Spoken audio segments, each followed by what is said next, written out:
Well, hi. How are you doing? I'm very well. How are you?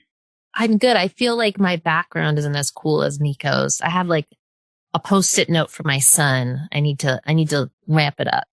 Hey, don't worry. No, nobody's as cool as Nico. Yeah, he's, well, and so he should be given, Vogue and all these amazing magazines and stuff.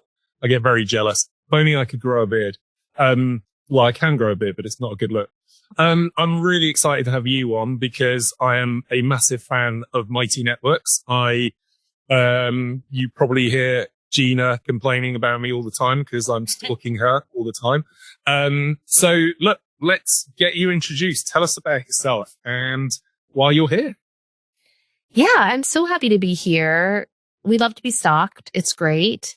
I lead lifecycle marketing at Mighty Networks. We're a community platform. We are focused on this concept of people magic, which is what is happening here, getting people to connect together. I think the first really important question, which I get asked a lot or I have to explain a lot, is the difference between a network and a community. Can you help us understand that? Yeah. And I think semantically, people may use them interchangeably. I love to focus people on the idea of a network effect. And when you look at these billion-dollar companies like Facebook, that's their business, like a network effect of the more people join something, the more valuable it gets. And in their case, that value is in your data and the ads. When you think about a community and the way we think about it at Mighty Networks, the network effect is the more people join your community and are highly engaged, the more valuable that community actually is for anybody new who joins. So it's this flywheel that keeps going. So oftentimes, I'm sure you've experienced this, people are like, I have a great community. It's my Instagram audience. Or I have a great community. It's my newsletter audience. And it's great. Like going from Instagram where you don't own your members to newsletter where you at least have their emails, like good job, net positive. But they're still not able to create that network of interacting with each other, which we've found in our data. That's what makes this business successful for sure. I think where it becomes a problem and where we want to like shake people a little bit is when their entire livelihood in the future of their business is staked on something they really have no control or even ownership over.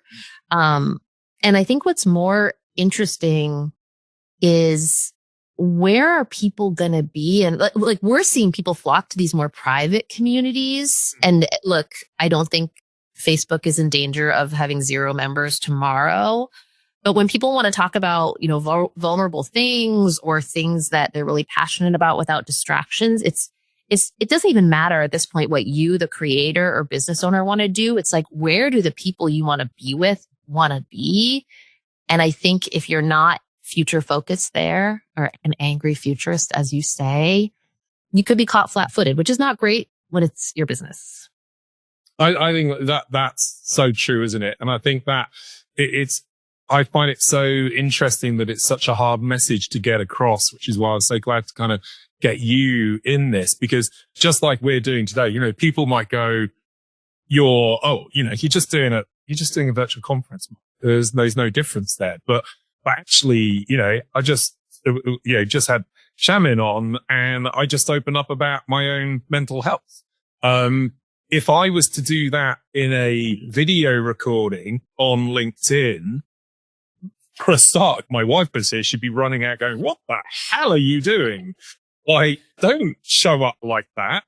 Whereas that's the difference, isn't it? It's like, and this is the trouble, it's causing stress and it's causing FOMO and it's causing anxiety, because when you go into those media channels, you've got to put on, like, and God, it also relates to Nishma's thing about your own personal brand.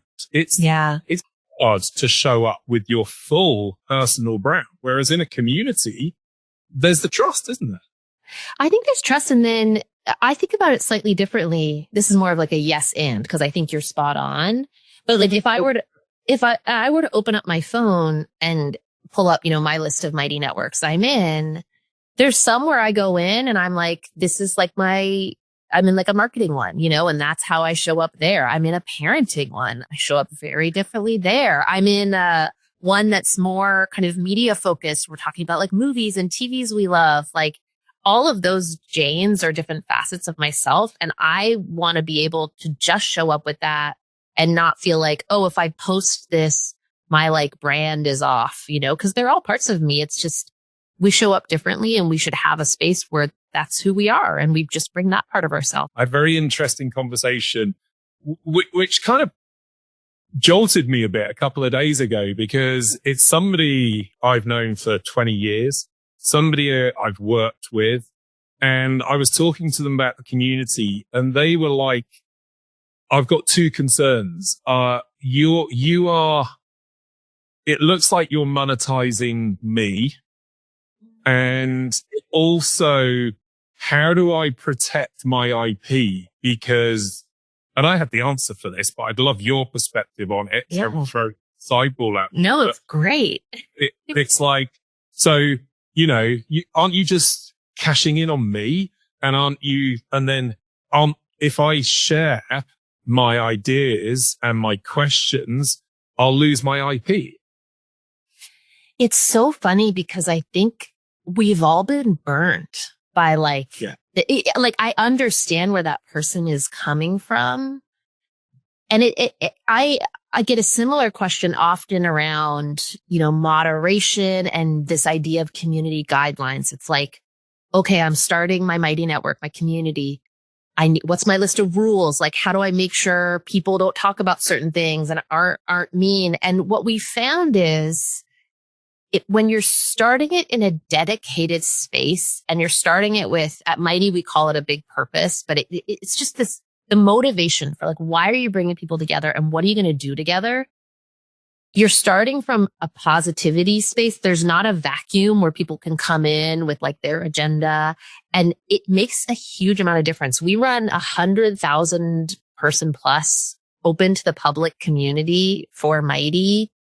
And I'm not saying we've never had to ban people. We certainly do, but I guarantee it is not as many people as you think, because it's really clear what we're doing there. And to bring it back to your IP question or the fears around what we're doing, I think if you're pitching a community to somebody, and I know you're good at this, Mike, if you're pitching a community to somebody and you're really clear on this is what we're trying to do together, and like, yes, you're going to contribute to it because like, you're awesome. You can provide this, but you're going to get so much out of it. Then it becomes the kind of transaction we all want. One of the analogies that our CEO Gina uses, which I'm sure you've heard and which I just love, is it's like a dinner party. Like, I don't go to a dinner party and like not want to meet or like share stories with somebody. Like, and I love it when the host is like, oh my God, Jane, you have to meet Lisa. Like, you're not going to believe you guys have so much in common. Like, that's the vibe, right? It is. I use, and actually this was exactly my response to the person that said it, because I was like, it's about showing up and it's about sharing. And imagine like if I was in England with you, we'd probably be in the pub. I would have bought two friends. You would have bought two friends, and we would have ended up talking about this. You wouldn't be afraid of your IP there because you're amongst friends. You might not know my friends, but because I brought them in, you've got that element of trust straight away. And I think that's the funny thing, because I just want to talk about the balance between technology and humanity, because other people have said, but I don't want to go into a platform and another app. I'm going to get that connection and that insight from an event. And I've struggled with this, or well, not struggled with it, but I've struggled with frustration, again, angry futurist, because it's like, if you do, I run a brand experience business, but I've always preached for 20 years. I preached an experience can be physical and digital. And when everybody started talking about Zoom fatigue, it's not Zoom fatigue. It's crap content. You might not be good. So how, like you said, we've all been brainwashed. We've all been taken over by this social media world. And I was going to ask, how do we preserve the human connection? But have we lost it? Are people stuck in the world of content? Are we going to win this battle, us community champions? Well, I got a lot to say. So, and I'll go back to your friend who's so worried about his IP, because he better buckle up. There is a wave coming. I don't know about you all, but if I was an expert who had a lot of content and that was kind of what my business was built around, I would be feeling pretty nervous right now, because I spent some time with my best new friend, ChatGPT, this morning, asking all sorts of stuff, and it was great. Right. And like content, it was like social media was a shaky place to build your business. I think the next pillar to fall is content. And what's left? It is community. It is the people actually talking to people, and not just bots and operators talking to bots and operators, right? So yeah, I think if anything, we're at a turning point, and I don't think we've lost humanity. I think the toothpaste can't go back in the tube. It's not like throw your phone away, move into the woods, hide under the covers. It's how do we use technology to actually make our connections with real people more meaningful, and not just end up in a world where we're a bunch of, if we're talking to a person, it's an AI clone, or our bot goes out and talks to another bot. But is there a role for brands? Can brands create communities, or is this for creators to create communities? Yeah, I think the question is the same whether you're a creator or a brand, because when we look at successful communities, they typically have a few things in common. And one of them is, what are you doing? Like, what are people doing together? And who are those people? And that sounds really broad. I'm going to be more specific. It's like, what transition are they in? Because that informs everything else, right? People who are in a transition, they know where they want to go. They have ideas of how to get there. They're going to get there faster with other people on the same journey. Like, it all starts to make sense. So if you're a brand and you just want to create another place for people to hang out, I would say, why? Like that's not really focused enough to be successful. But if I'll use your running example. If you're a running brand and you want to create a community for new runners to have their first race together and train together, right? Like, that is a transition that people would join, and your brand is the sponsor and the face. Like, that's great. It could be more specific to your brand. We have a lot of ambassador communities where it's like, you're an ambassador for a brand and you want a place to like level up your growth with them and like learn strategies. Like, that is also a transition that feels really tangible. But whether you're a brand or creator, I think one common mistake is, people are just going to come here to hang out, which I don't think is specific enough in terms of like, what are they actually getting out of it and the transition to be successful.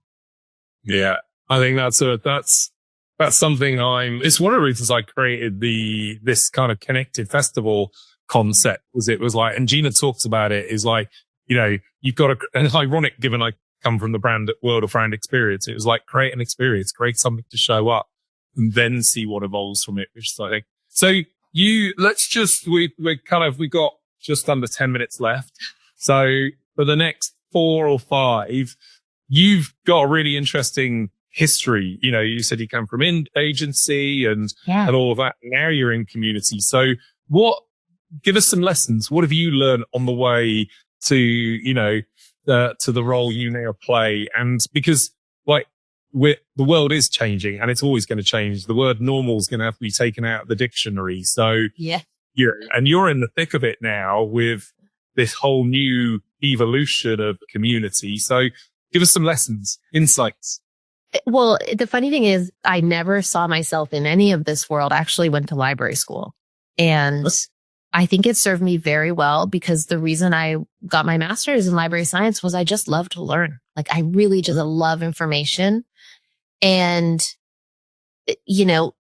I've seen this from the beginning of my career to now. There are people who are resistant to change and new processes and new information.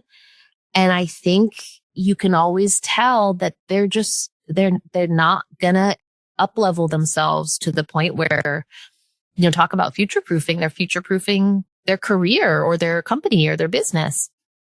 So that's like one thing that I'm proud and lucky that has been a through line in my career.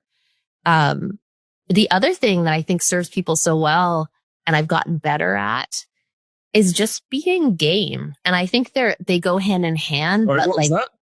being game. Oh, Like, yeah, great. yeah, like being up for it. Like we're going to do something crazy. Working at startups, oftentimes you have small budgets, small teams, and you're coming up with stuff really quickly. And again, people can kind of be like, well, where's our 12-month plan?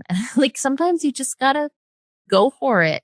And, I think that can serve you well, even if you are at a larger company or, a slower moving company to really be game for some new ideas and become known as that idea person. And do you think that, it's been really interesting how much the pandemic's been mentioned during this show, but the innovation and creativity and stuff like that, the being game for it, people lost confidence on being game for it, didn't they? And there are some, countries where the culture is not to be game. It's to be resistant or doubtful. And do you agree with this? I feel like there's a trend now where businesses are a lot more up for being game for it, or that's a need now because you haven't got, things that you've got to kind of get stuck in and just see what happens. Same with this show, we could have done with another probably 2 weeks to prepare for this and think through it, but I'm doing it every month. And I was just like, hey, look, let's just do it. Let's see what happens. Yeah, I think you're right. And I think, one of the reasons why I love that more and more people are exploring communities is because they're so forgiving. Like, yeah. it can feel really scary to be like, we're going to put on a huge event for the first time in a city, like a live event and do all this stuff. I can't tell you how many communities I've seen at Mighty do their first live event and they feel so great about it because yes, it's different. It's like an in-person event or conference, but their community, like they know who's going to be there. It's just and they're not expecting perfection. We have live streaming in our platform and I always encourage new community hosts to just like go live sporadically and just like check in with people, be like, hey, just thought I'd pop on to see who's around. And if one person shows up, like that's not a failure. That's fun. It's like, oh, cool. Oh my gosh, we're live. What do you think about this? Everything is so accessible now. Yeah. You can do a lot with the tools you have. And what a shame if you're not even trying. That's No, that's a good one. I love it. Right. Quick fire round, to wrap things up. Culture, a book, artist or movie that represents you or inspires you or is driving you. What have you got for us? Well, probably unsurprisingly, since I went to library school, I have to choose a book. And yeah. I really love a book called Cloud Atlas by an author named David Mitchell. I think he's from the UK actually. And to me, like the theme in it and just, I think about it often is just connectivity and fate and cycles people get into, because I feel like there's been so many times in my life when I've met somebody and made a connection and they come back into my life at a really specific time, or there's like a weird coincidence. So it's maybe a little, woo woo, but I just think there are some connections and fates that are intertwined. And I love being on the lookout for the next one in my life. Yeah, that's it. Wow. That's a good one. Brand, can't say Mighty Networks. So what is obviously my number one? Well, it's funny because I was listening to Nico and I'm going to choose a fashion brand, even though I'm not that fashionable, but I love the brand Loewe. Okay. I really hope I'm pronouncing that right. Someone can tell me if I'm not, but they are this heritage brand. They've been around, many, many decades. And they had an amazing creative director who reinvented them, like kept this heritage feel, but they have this, they're having fun. Maybe it goes back to being game. They have this fun, whimsical brand and unexpected. And I think it's so cool when you can show an evolution like that. You know, going back to the theme of changing and trying new things, they've had an incredible evolution, and I just like their stuff too, if I'm being nice. Points. And health. How do you show up and have the energy? I know how incredibly hard everybody at Mighty Networks works. And what's the magic? Well, it's funny. It's less Mighty Networks and more my two young children, if I'm honest. Yeah. But, you know, working from home has been a game changer for me. I feel like I get to, you know, roll out of this and go pick up my daughter or have family dinner. I'm really strict about having family dinner every single night. We eat together, and I do yoga every day, even if it's like 2 minutes. And sometimes it's 2 minutes. My yoga mat is right over there, and I never roll it up. That's the only thing that keeps me honest. But if you don't do something small every day as a mom and someone who works a lot, the small counts. That's what it is. I like it. And technology. What's your favorite tool? What helps you every day? Yeah. Wow. I mean, I'm sure I'm a broken record from some people, but I do use ChatGPT every single day. And most recently, I started this kind of daily journal. It was funny to hear Nico say the dictaphone, because I'll do that to the ChatGPT, and I have a prompt that's like, tell me like what themes you're seeing, or, you know, what are my follow-ups for today, just to try to, you know, offload everything in the morning and just have a record of, okay, that's how I was showing up that day. So I realize it's just talking to myself, but it's been great. Hey, that's good. I like that one. That's really cool. Thank you so much. It was really good of you to give us your time and to show up. I really appreciate it. It was a great conversation. Let's get everybody off social media and into communities. Let's do it. Well, this is lovely. Thank you so much. Oh, it's brilliant. Really enlightening. Thank you very much. And the last speaker, thank you. Bye-bye.